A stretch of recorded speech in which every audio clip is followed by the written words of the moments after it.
First of all, I do want to say thank you to the Board of Directors for all the work that they've done, and I certainly feel I feel very grateful and honored to receive this award.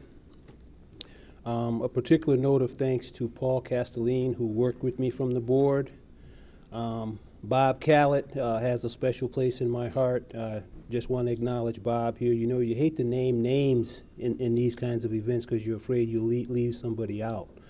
But Bob and I played freshman ball at Eastern High School together, and I remember nobody wanted to pitch on that team. And I think our coach was like Mr. Petke at the time. And, you know, Bob, I guess, got frustrated, kind of like Jim Brown, give me the ball, you know. And went on to throw seeds for the majority of the freshman year. And I just want to acknowledge Bob. He is, I think, vice president of the board, but he's a special person to me, Bob, and I want to say thank you. When I think about Bristol, as has been mentioned, I left Bristol in 1967 to go to college. And I was back here. I've come back from time to time to visit my mom. I will be talking about my family a little later. I was also here in '02 when my niece, Chris Watts, was inducted. Chris is a two-time Olympian. But, you know, I always feel this will always be my hometown. It's kind of like a place that's in many ways, in all positive ways, is kind of out of place and out of time, and you really don't appreciate it. I've been away 37 years, and you know, I've been around the world practically, and you really appreciate the tradition here, the family life, certainly the athletics. And so in preparing a very brief set of remarks as I step through kind of my time here in this town, I would just like to say that really Bristol, for me personally, epitomizes caring, sharing, and understanding. And hopefully, again, as I kind of step through my time in the town here, you will share that with me. My family came to Bristol in 1955. I went to grade school here. I went to Clarence A. Bingham. And my first experience playing organized baseball was at Bingham. At the time, Mr. John Chapin was the coach there, and he picked me to play on that team. I was only in the 5th grade, I think about 10 years old. And you know, when you're playing against guys 12, 13 up the ladder there, it gets kind of tough. But I remember one game, one of the kids was kind of ragging on me, and I think, I'm not sure, it might have been one of the Casey boys, former Mayor Casey's sons. Okay, so, but Coach Chapin, he was, you know, something. Coach Chapin said at the time, he said, you know, that's true. I mean, Bobby is young and he doesn't get on base that much, but I tell you one thing, he never strikes out, and that really picked me up. And so again, that, you know, Coach Chapin, I think certainly was a true Bristolite in that spirit of caring, sharing, and understanding, because I went on to excel from that point on, but I will never forget his perception of me and why he put me on that team. Phil Lewis is not here, but he played in the system. Phil actually was very instrumental in my development as a player.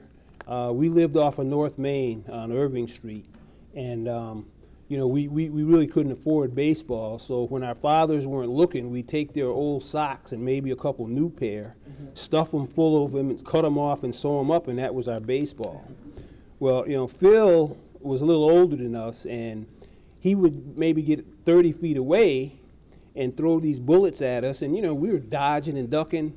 But I'll tell you what, when we started to play organized baseball, even in Little League, that 48 feet being away 48 feet instead of that 30, I mean, it was like the pitcher was a mile away and the baseball was the size of a pumpkin. And so, you know, I want to acknowledge Phil for those very early days. I moved on to McCabe Waters Little League, and again, in that spirit of caring, sharing, and understanding, when I was here in 2002 for Chris's induction, an elderly gentleman approached me, and you know, he called me by name, and he said he was had been associated with Northside Bank for a number of years, and he told me some things that basically said that there was a program to help kids, you know, neighborhood kids, and the Northside Bank was my sponsor. Okay. You know, this was in 2002, and we're going back, you know, 30, 40 years. I didn't know that. It was seamless. It was transparent. But here's this person who came to me and told me that, and again, that just epitomizes this thing about Bristol in caring, sharing, and understanding. In McCabe Waters, I've seen some of the guys here tonight, and I do want to acknowledge them in my own way. First of all, I'll never forget my coaches there were Victor Wojcinski and John Leone. I played 2 or 3 years in that league. Tommy Pons is here tonight. Tommy was my first horror show. Tommy from 48 feet away was unhittable, especially when he was about a year or two older. And Tommy played for the Yankees, and I played for the White Sox. Make a long story short, I did get over Tommy pitching from 48 feet away. The White Sox, I think we ended up winning the championship at McCabe Waters in my last year there. And when we started playing grade school ball and the pitcher moved back to 60 feet, I did catch up with Tommy. Tony Carrier, I saw him earlier this evening. I think I hit a ball back through the box on Tony one year pitching, and he hadn't gotten over that yet. From McCabe Waters, I moved on to the Bristol Pony League. My coaches there were Jim Kildoff and Greg Brzezicki. That was a fun time. It was a developmental time for me, both as a person and as a player. And I guess the most frightening thing about Pony League was learning how to slide in metal spikes as opposed to those little rubber jobs that we had in Little League. At Eastern, went on to play there. I did run cross country. I do want to acknowledge Mr. Johnny Floyd, who is a former inductee. Mr. Floyd, in his own way, taught me that the race does not necessarily always go to the swiftest, but to the ones who endure, oftentimes. That was a great lesson. We had some great teams over there, both basketball with Coach Vinny Punzo. Mel Buchanan was our freshman coach. Roland Corbin is here tonight. I saw Roland. We played together in our early days in basketball there, so I do want to acknowledge him. Vinny Punzo is not with us tonight, but he was a varsity coach there and taught me the importance of training. I will share with you that in Clifton Park, New York, I coached in CYO for about 13 years. And 5th and 6th grade boys and 7th and 8th grade boys. And over those years, I probably was ruled out of many leagues because even though I always had the shortest bunch of kids, we were, you know, 37-1 at halftime. So they kind of eased us out of some of those supposedly competitive leagues. The only thing I passed on to those kids was exactly the same things that I learned from my coaches in Bristol, particularly basketball with Vinny Punzo. The training regimen that I put those little guys through was exactly what he did for us, and the results spoke for themselves. American Legion, you know, I could be here all night on that. I do want to say that I acknowledge the first gentleman's rules of thumb. I am the first speaker for the inductees. I was a catcher. I do not have any hair on my head. And my last name is Jones. So again,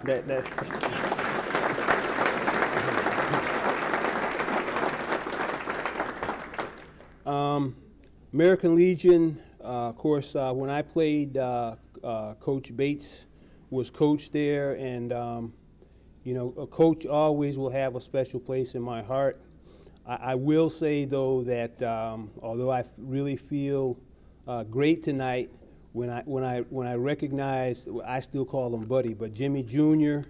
and you know, his sister came over to me, and you know, when I was here, I mean, Jim Jr. was still running around in short pants trying to be the bat boy. And his sister, I don't even know, she probably was still a diaper dandy. And here they are, these adults. So I started to feel just a little bit, you know what I mean? But it was great to see those guys. Coach Bates was an inspiration. Everybody couldn't play for Coach Bates. You know, I've heard a lot of stories, former speakers, particularly at this event, talk about the success of the American Legion teams, and certainly the tradition and the torch passes on. Just a couple of things on American Legion. The year that we lost in the state finals, we lost to a team, West Haven.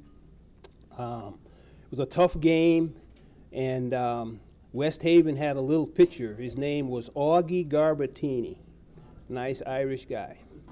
And Augie was throwing BBs that night, and he was one heck of a pitcher. I remember I had a chance to tie the game, and I hit the ball so hard. You know, you hit a baseball, if you're a little bit under it, it goes straight, and then it starts to ride. Well, it was a little bit overspin, and the ball hit the base of the wall instead of going out. And I often think about that. Anyway, Bristol was the best team in the tournament that year, but we didn't take it. We did win the state title. We lost in New Hampshire. Again, kind of a bittersweet memory there. I got hit by a pitch, I think, in the first inning, and actually broke my wrist. We didn't realize it was broken, and I played the rest of the game. By the ninth inning, I was just about done. And I remember I made the last out in that game, and I just often think about what would have been if I hadn't been injured. Anyway, Coach Bates was more kind of like a dad to me, in addition to being a coach. Again, getting back to that caring, sharing, and understanding. I remember when I first came out to play for Legion, I had one of those old-fashioned Ty Cobb type gloves, you know, with the 3 fingers. And Coach Bates went out one day and he came back, he had a brand new glove. And in his own way, he said, "Hey, Townsend," everybody called me Townsend. He said, "Hey, Townsend, this is my glove, killer, but I'll let you use it, okay?" And I think I ended up using that glove from the time I was 16 until I graduated from college. And I remember Coach Bates for that, again, that caring, sharing, and understanding. Another thing I will share with you in light of all of the tradition of American Legion baseball in this town. The year we won the state title, we were in the dubious position of having lost the first game that we played. Waterbury, they killed us. My mom, a true Bristolite and sports fan, rolled me to death. "Oh my God, Bob, they scored so many runs on you guys, they had to put it on the ground because the scoreboard couldn't even hold it." You know? No, this is my mom, okay? You talk about sports fans. Anyway, we came back. We came all the way back. Coach Bates was on my case because he knew I didn't like the breaking ball. I was bailing out, striking out. The bases were loaded, and I hit a shot in left center field. The ball took one bounce and skipped. Turned out to be a grand slam. We did go on to win the state tournament there, and that was indeed a thrill. But again, what was interesting about these little things that Bristol coaches are aware of, when we lost that first game, Coach Bates made us, for every game that we played and came back, he said, "What we're going to do today is we're going to take a pitch until the pitcher throws a strike, because even though we're down and we may not win this thing, there's a chance that if we drain off that pitching strength, it'll help us in the end." Guess what? We won the tournament because we outlasted everybody else. So again, just a note about Coach Bates there. Doc Gilhooly, again, a tremendous influence on me, is not here, but I do want to acknowledge Doc. I did go on to Amherst. Dave Cichon, another great player, former inductee at Amherst. A great time there, played for Coach Bill Thurston, did achieve All-America honors. Went in '68 to Mexico City. At that time, baseball was not an Olympic sport, but it was teams like I played on and the shows that we put on, which I think pioneered the eventual inclusion of baseball by the International Committee as part of the games. As I said, I've been out of town here since '67. But I will share with you that in my coaching experience, not only with the sons and daughters of other people, but with my own family, and I'll introduce them in a minute, I've always tried to give back the experiences that I had here in Bristol, and to try to train and teach the young people as I was taught. And I'm just so grateful, again, to the committee for this honor. And I'm happy to report that I feel both, again, honored and proud to receive it. And I've done my best to pass it on. We're all here tonight. We look around this room. I mean, strong family is represented here. This community has always been that way. From the '60s, I remember, you know, I could go through grammar school and name all my teachers by their first names. I still remember that. I remember the civil rights movement that we used to watch on 6 o'clock news in the '60s. But that's in Bristol. I mean, you know, that we didn't have those kinds of issues. I mean, you went to school, it didn't matter. I mean, your color or your religion or whatever. The teachers wouldn't even tolerate anybody even thinking that way. And I'm happy to report that by my observation, it still goes on in this town, and I'm very, very happy to see that. I did go on to play pro baseball a little bit, but that experience waned by comparison to my formative years in the city of Bristol. Again, you know, I've tried to acknowledge a few of the folks who are here tonight. I spoke with Gary Palladino, who was a role model for me. I've seen Mikey Juvenazzo and Rap Raponi there. I mean, those were younger guys coming up who hopefully, you know, they saw in players like myself a role model. And obviously, from the '60s up until the present day, we continue to pass the torch in Bristol, both from a family perspective, as is represented here this evening, as well as from an athletic one. There's been a consistency of excellence and an expectation for winning. But again, there's always been that thing about caring, sharing, and understanding, and I'm very, very happy and proud to see that going on. I will always consider myself a Bristolite. If I could direct your attention to the tables over there on my left, just ask those folks to give a wave. First of all, I'll start with the young folks. My number 2 son, Slade Jones.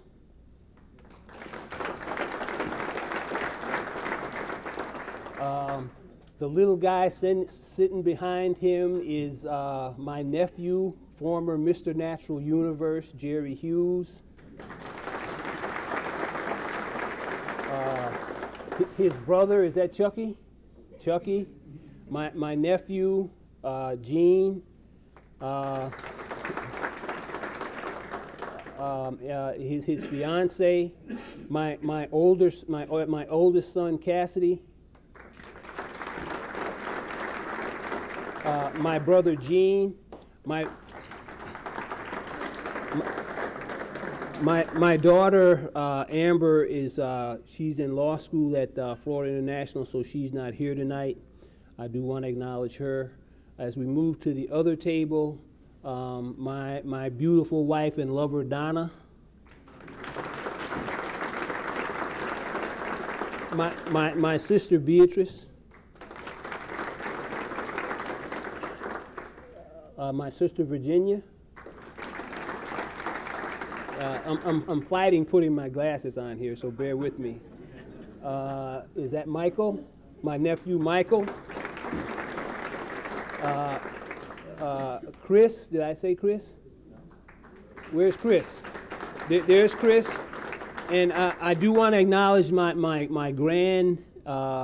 two grand nephews, AJ and Chris is holding Marvin, and we fully intend to pass the torch to those guys too.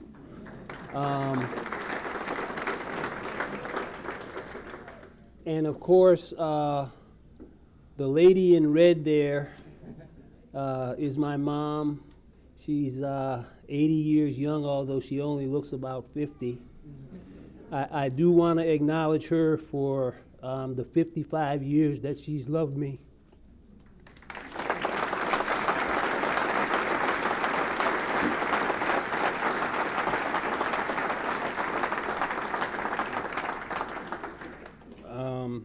In that special way that only a mom can love her oldest son. So with that, folks, I just want to say thanks again to the committee. And again, I don't want to talk too long here, but I feel great. And again, thank you, and thank you all for coming out. And again, it's just another experience in Bristol where we come together as a community to care, to share, and to understand. Thank you.